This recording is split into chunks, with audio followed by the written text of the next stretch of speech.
Partai Persatuan Pembangunan atau P3, menggelar Musyawarah Kerja Nasional Mukernas kedua di Hotel Mercure Ancol, Jakarta Utara, 13–14 Desember tahun 2024. Ketua Majelis Pertimbangan Dewan Pimpinan Pusat Partai Persatuan Pembangunan (DPP P3), Muhammad Romahur Muzi menyebutkan, sudah ada 4 nama yang muncul untuk dicalonkan menjadi kandidat ketua umum, 2 dari dalam internal partai dan 2 dari luar. Kami membuka diri terhadap siapapun dengan membuka pihak eksternal untuk menjadi ketua umum, kata Romi, sapaan Romahur Muzi, di Jakarta, Jumat, tanggal 13 Desember tahun 2024.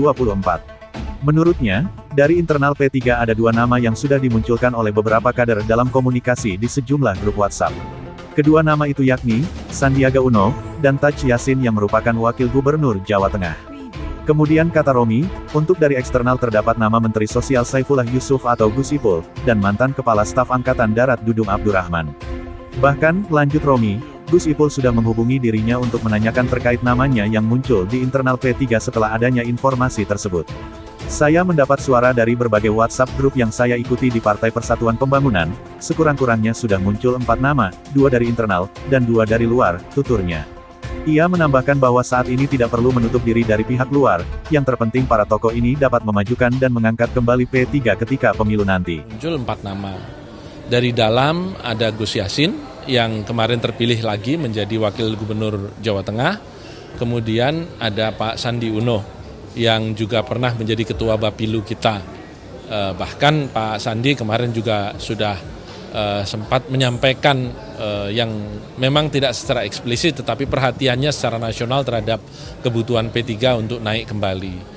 Dari luar yang muncul di antara kader ini ada nama Gus Saifullah Yusuf atau Gus Ipul, yang tadi juga beliau langsung menelpon saya menyampaikan iya betul nama saya disebut karena beliau membaca berita. Saya bilang ya itu yang saya tangkap di pembicaraan WhatsApp grup kader-kader partai dan juga yang kemarin muncul di arena Bimtek. Juga nama Pak Dudung Abdurrahman yang mantan Kasat dan beliau juga sekarang Wanhatsus Pres.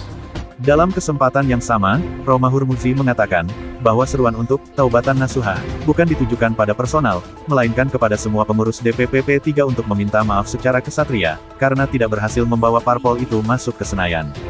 Keinginan mengganti pucuk pimpinan P3 muncul setelah partai itu gagal melaju ke Senayan pada pemilu 2024. Menurut Romi, DPP juga harus bisa menyiapkan kader dan membuka diri untuk hadirnya calon pemimpin baru di tubuh P3.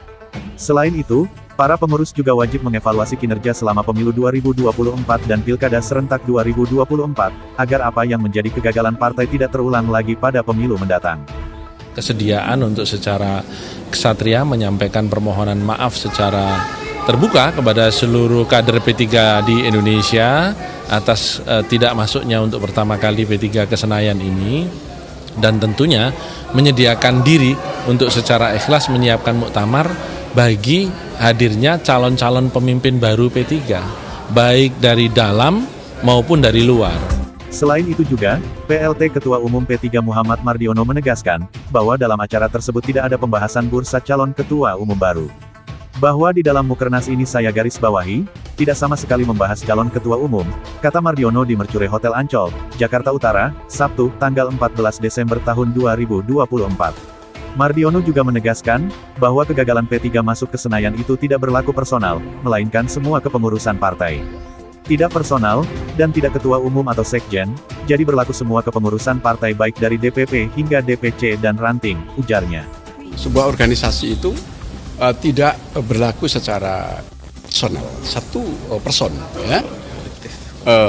Sifatnya adalah kolektif, kolegial. Tidak ada pekerjaan besar yang bisa dikerjakan oleh seorang diri. Atau pun misalnya seorang ketua umum, sekjen. Tidak ada di partai politik manapun. Atau tidak usah partai politik ya. Dari Jakarta, Daniel Agustianto, Raden TV, melaporkan.